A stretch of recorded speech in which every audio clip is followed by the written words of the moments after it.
Hi, I'm Paul Salmon, I'm a psychic medium. My guest today is another fellow medium and a friend of eternal spirit, Rebecca Sawyer.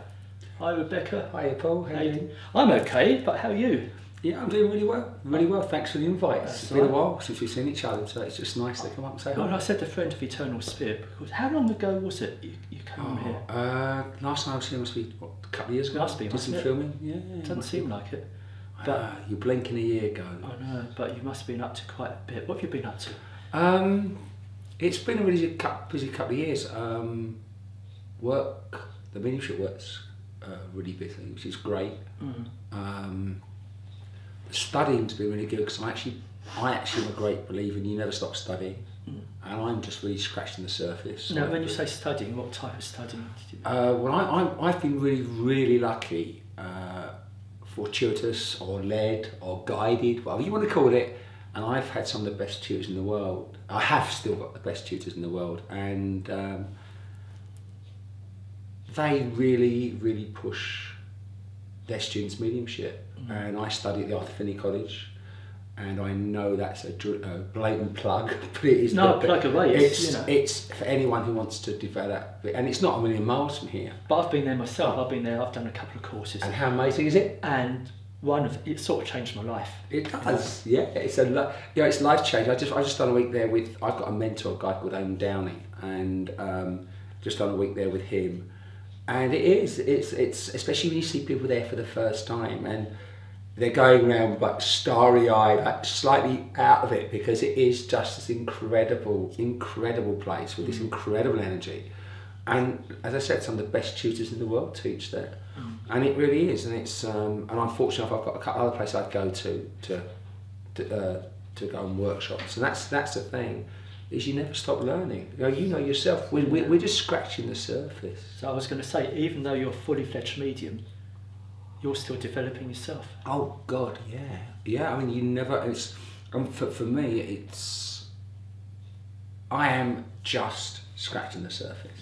And I think in any profession, and if we look at our work as a profession, or being a practitioner, working with the energy and the energetic consciousness that we do, you can't ever stop learning. You can't. So let's get back to the beginning, if you like. Sure. How did this all develop for you? When did you notice your mediumship kicking in? What I found with myself is you'll hear a lot of mediums say that they saw spirit from a very young age, and they spoke to dead people from a very young age. I wanted to talk to dead people when I was growing up. I had this urge, but all I really wanted to do growing up was be a mermaid.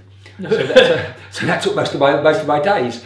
And I think I've got an amazing tutor called Mavis Batilia, and she's the matriarch. Is she actually your tutor? Yeah, I know Mavis really well, and she's been a guiding force in my mediumship for quite a few years now, a good few years now. Yeah. And she once said in a lecture that we come here knowing we're going to be mediums, but being trained from day one as a medium doesn't actually mean just doing the mediumship. It means life experiences, because any medium is empathic, and any medium that goes through a tough life makes them more empathic on a sensual level. And we work I work clair-sentiently, so the more experience I've had makes me more empathic when I'm working. And Mavis said, she said, if you from day one they're training you, and there's a genre. Most mediums were quite lonely growing up. Most live in a bit of a dream world growing up, and there are certain similarities that run through mediums' lives, and it's almost like it's getting us ready for the path. And it's not just Eamon Downey, who's my mentor, my main mentor, and I've cast Mavis as a mentor as well. But Eamon, he said, 95% of mediumship is working on your own soul. Because if you're going to connect with spirit, you've got to know yourself, and you've got to know where you've been and the pains you've gone through, and then, and only then, when you've reached that place, can you then get out of the way and let spirit work with you in a totally efficient way. That's my view. So I work on the principle of getting out of the way and just giving spirit the voice they want. work through you and and your experiences to pass on to. And how I work, I mean, I always make a joke when I'm working, if I'm demming or doing a show, I always make a joke saying, I don't see spirit, I'm not clairvoyant. When I was first developing, we all want to be clairvoyant because that's the way you think you should work. You have to see them, describe them. But if I saw a spirit standing in front of me, Paul, frankly, I'm rushing to the toilet. Really? Oh yeah, I mean, I can count on the fingers of one hand how many times I've actually seen spirit physically. And even then, I've never seen a full manifestation. Yeah. But what I've learned is, from the clair-sentient point of view, when someone's dad comes through or someone's mum comes through, we don't remember, well, I don't remember how tall my dad was. I think my dad was 5'10" or 5'8", but I don't really remember. And if you describe your nan as having grey hair and being old, it might be accurate, but when you go to someone, I know your dad brought home pie and mash every Saturday morning, and I know your dad took you to football to watch Millwall, or whatever it might be, and suddenly they go, that's my dad. That's the feeling.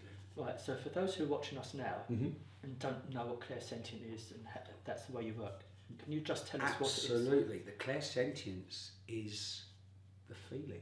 Just the clair-sentience is knowing, and how I work as a medium is I basically get my brain, my thinking brain, quiet, at peace, in the silence. I get my emotions just quiet, get my physical body quiet, and I just then trust totally once I build up. And when we start talking about the power, we all have a soul power. We build up our own soul power, and I blend that with the spirit world. And then I just trust whatever I'm feeling, whatever comes out of my mouth, is going to be there. Because what it does, the more the medium can get out of the way of what the spirit wants to share with their loved one, the better the connection. So I try not to edit it. I try not to get involved. Sometimes you go, oh, did I understand that bit? But usually, and I totally believe that when a spirit comes through, they know what they want to say to their loved one, how they want to validate themselves, so that person knows without doubt that is their dad. And the more the medium get out of the way, that better that sense feeling, because it's as much about them getting that feeling of that dad being there and going, oh, that's my dad, as it is getting all this. You know, and sometimes you see the most amazing evidential mediumship, but then I sometimes get the feeling, well, where was the feeling? Yeah. I mean, you can't say I've got your daddy loves you. I don't mean that, but I've seen some amazing evidential medium. We can track it back right back to Gordon Higginson, and it comes out with the most phenomenal evidential mediumship. You know, names, addresses, phone numbers. I've seen it on, you know. And I always remember I was at a church once, I was sitting there and this churchman came out with this amazing connection. I'll never forget, it was a dad. It was so evidential, but afterwards you could see them all going, well, yeah, but it was almost like, what did dad want to share with his daughter? And that's and what I try and view is as a means, I get out of the way and then go, what do they want to share with their loved one? And mediumship is healing. It's all about healing. Is it healing relationships? Is it healing some grief? Is it healing a split? It all becomes healing. So did you work or do you still work in spiritualist churches at all? Is that where you first began? No, I do very few churches, simply because although I am a member of the SNU, which is the Spiritual National Union, and I go to the Arthur Finney College whenever I can, and I go on a lot of courses with SNU tutors, I found my path hasn't been one of churches, simply because I don't quite fit in with the church genre. I am quite a bit outspoken, and I found my calling is more places, and I quote Mavis again. Mavis said something really wonderful to me, and we was in a group just chatting, and Mavis said, Bex goes into places and works in places I wouldn't even walk into. And I go where people wouldn't go to. I work football clubs, I'll go to pubs, I'll go to clubs where people go there on a charity night who would never think about going to Spiritualist church. But you reach them on a level, and that's what I find I do. And I think I work a couple of churches, and I love the churches, but I'd say 95% of my work is outside of the churches. What do you mean the church genre? What do you mean? Or I mean, if you work for the SNU, then they have and quite rightly so, they have a code of conduct for their qualified demonstrators, mediums and tutors. And for example, I will go and work in a pub where there's alcohol. If you're an SNU demonstrator, you can't work where there's alcohol being served. Quite rightly, but I do that because I go to people's homes where they're drinking. Yeah. I mean, I don't let anyone drink to excess, but I'm reaching them. And things like dress code. I mean, if I'm going to someone's house, I don't always get dressed up. Today, I've come to see you're my friend, and it's lovely to interview you, but it's to come to see you and catch up. Yeah. It's cold outside. I'm not getting all dressed up. I was like nice and cozy, nice cozy studio. Bex, you're quite comfy in yourself, aro't you? I am now. You are. You are. And that. Now you are. Yeah, exactly. It's been a long journey. I'm comfortable as Bex, and it's it's not rocket science. I'm a post-op transsexual, but I own it, and I go. Sometimes I want to wear makeup. Sometimes I don't, but I've got a really good girlfriend of mine, and I've known her for a long time, and she's a genetic girlfriend, but she won't leave the house without makeup on. That says more about social conditioning than her wanting to wear makeup. So, but getting back to the point you made about being comfortable in your own skin, yeah, what it is with me is that's the journey, and that's what Eamon's helped me through, and Maeve has helped me through, and it's getting comfortable in your own skin. And I go home to meet, and then when you find that soul contentment, you open up to your own soul path, and once you find your own soul path, you can help other people with their soul path. Finding yourself, if you want to call it that word, Yeah, I do. Has it made you a better medium as well? Oh, I truly believe from what I've been taught and what I really encompass now and embrace is 95% of mediumship is the medium. And you can go on all the courses you want, and very few will go, what about you? How are you as the medium? How are you doing? Where are you at the moment? How's your soul feeling? Well, if you work on the principle our soul is blending with other souls, well, it's got to be about the medium. And once the medium's okay, and this is a bit of a off the tangent, but it comes to mind. My brother works in America for a company called Southwest Airlines, and their not business plan, I apologize, their company ideal is, their business plan isn't about they don't care about their customers. Business model, got it right in the end. They don't care about their customers. They care about their staff, because they say it's the staff's job to care about the customers. When my staff are okay, our customers are going to be really okay. And that's what I believe is like when the medium's in a place where the medium go, oh, I'm okay. I've let go of the past. The past is just part of that. Our past is just memories and emotions. It's what we do. And it's because if they influence us, we're going to let that influence our readings. But once you're out of the way, totally, they can come through with whatever they want.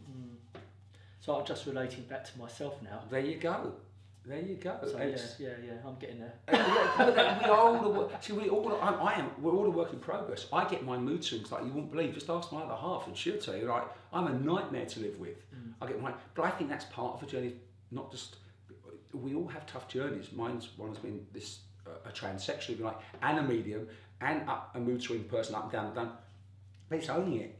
And then what I find is, as a medium, is when you're really transparent, people gravitate towards you because they go, I don't know, but I like you. It's not because they like me, it's just that I've got no hiding place. And if you've got no hiding place, if you've got no agenda with people, and you go, what's what I'm doing? And they go, oh, I get that. And that for me is what it's we represent spirit, and I know you work as a medium as well. And it's not just representing ourselves, it's representing them. And I remember I don't always go in with I'm a little skeptic. It sounds really weird, but I'm a skeptic. So when it comes to guides and angels and stuff, I go, yeah, go on, show me. And I was at Stansted, I was at the Arthurny College, and I was walking around the grounds, and I'm chatting away to spirit, and I'm a petulant child. I will have a right go at them, and they laugh. But I was taught, you'll probably know, as means we always taught to trust, give it all. And I was going, yes, but, and it came to me, and this was inspired, because it was. And they said, shut up. I went, what? Just shut up, Bex. And I went, what? He said, you talk about trust. when we come through you, we are trusting you with everything we are. Because all we've got, everything we've got is our soul. And we are trusting you with our soul to represent us properly when we speak to our loved ones. And I went, oh. And you think it's huge. I mean, I believe almost every medium in the country, in the world, works with the best intentions. There are a few that don't, and there always will be. But we work representing people's souls, their spirit. And as soon as you take that on board, and anyone who sees me work knows I have the best fun with it. I'm living my dream. I grew up wanting to be a medium. I remember watching Tony Stockwell and Connie Fry on telly going, oh, that's all I want to do, that's all I want to do. And I got really frustrated. And now I'm sort of up doing Deming and loving it. But I never forget what I'm actually doing. And it's very easy as mediums, if you think about it, I'm sure you get it as well, because I'm meeting people. I go to someone's house, or I go to do a show, and I meet people. But I'm meeting people this side of life, and I meet people the other side of life. But I'm just meeting them. So when I go home, when I go home today, or if I meet someone for the first time, they have a memory of Bex. Well, they don't think, well, Bex was 6'2", 6'1". They just remember Bex as being a nice person, or not a nice person. They have a memory of me, a feeling of me. I do that with people on this side of life, and we do that with people on the other side. I go, oh, I like you. I go, oh, you're a miserable cow. Because not everyone's nice. You know, and I don't do failure. If a nan's horrible, I say, your nan's horrible. But that's how they recognise them. So course, yeah. I go home having met different people. What I feel mediums we can fall in the trap of is going, this is so beautiful, but for them, for the sitter, it's life-changing. For us, it's just what we do. And I live for it, but I'm always humbled, I'm always respectful that nan coming through, just saying hello, or Val can change that granddaughter's life. Yeah. And again, that comes back to the responsibility we have as medium. When we're working as mediums and we get in the power, well, you get out of the power, you get back in the power. And I'm sure you're the same, I mean, they are so, desperate's the wrong word, but they are desperate, and they will work with us to come through any way they can. And it does frustrate me in some ways, the way some of our colleagues will say, it's got to be done, this is this way, and I go, actually, they can work in a pub. I mean, the loudest one I ever did was in a pub in Hornchurch, and I did this charity night. That's my hometown, Hornchurch. Yeah, I can't remember what it was. It was a pub in Hornchurch, and it was a charity night, and it was mobbed. I don't know, whatever, 100 people say, in one bar. What they didn't tell the woman who organised it was, in the next bar was a disco. But better than that, the only thing separating that bar and my bar, where I was working, was a curtain. I'm shouting the links. I'm shouting the message. Was it a brilliant night? Well, it was as best it could be, but I'm linking with spirit, and they come through, and it was a crazy night. Well, I was going to ask you. You said you work in charity nights, football clubs. Can you discipline yourself to switch off and? Well, you can do it. You just said you can. Yeah, I mean, noise and people. Yeah, it's the only time I get a bit fractious is like if I'm doing a charity night and they don't, and I say to them now, because I've learned, make sure the bar's shut while I'm working. Not because I care if someone buys a drink, but it's distracting when people are walking across to the bar, especially when I'm working with someone, and they suddenly, someone gets up and walks right across me, and you go, but no, you can work. I actually truly believe they're connected with us anywhere. Well, within reason. I mean, because it's if someone's dad wants to say hello, well, they'll do it anywhere. But I read quite a bit that humour's important to you when you're working, and when you have a good laugh with the. Absolutely. I mean, for me, when I'm working, I always say to people, I try and work with common sense. What would when I cross over and I come back? I know my loved ones will miss me. That's hopefully, well, better, do they? But and you can't change what they miss you. But what do we want to do? If someone's got a sense of humour, they'll come to a sense of humour. I love what I do and I share it. I would go home, because how I work, I always say to people, if I'm doing a group, small group, big group, show, whatever, you can't all get a reading. if you've come for a reading, go home now. What I want you to do is feel it. My job is for you to go home going, this is normal. You know, it's normal to miss the people you love, but it's normal they're around us. And it's normal that we go, oh, I feel this. And even if someone's going to say, I felt that spirit and I feel something, I feel something. That's what that's about. And that when I work, a lot of mediums go direct. I don't, because I say that if I go direct, everyone's just going to switch off. I want you all to be part of every single connection. I want you to feel. And so it is laughing and joking. And yes, I do. Of course, you know, I have so much fun with it, and I want people to have fun with it and go, yeah, I might be grieving so much that I miss my mum, but you know what? I think it's okay to laugh. It's okay to enjoy it. And then when everyone gets embraced in the emotion and the feelings, then if something's a bit emotional, they say it's okay to cry.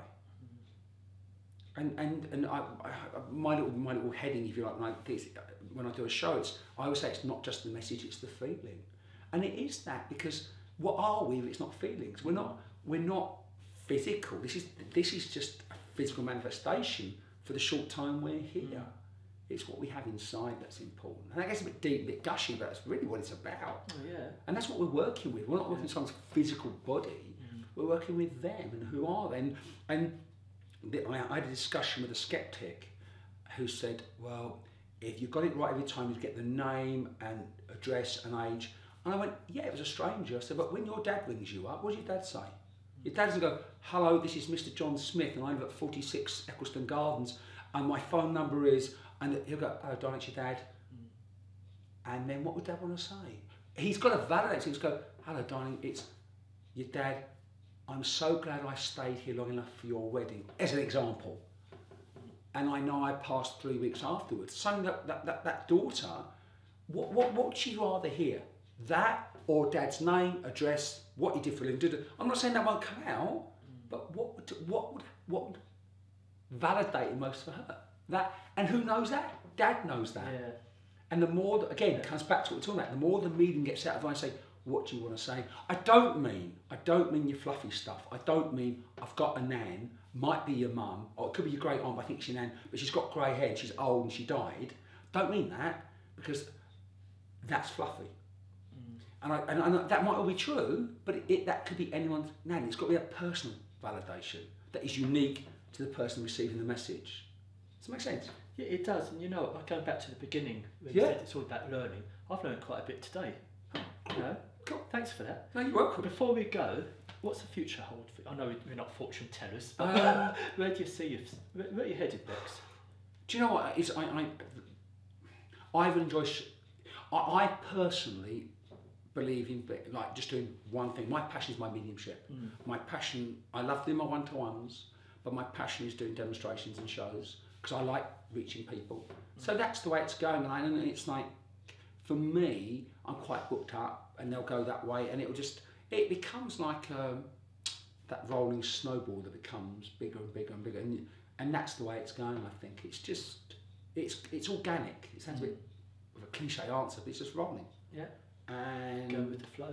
Yeah, pretty much. I mean, I think I believe there's nothing wrong in controlling it. I believe what I want to do is, my personal opinion is, I want to make an income from mediumship.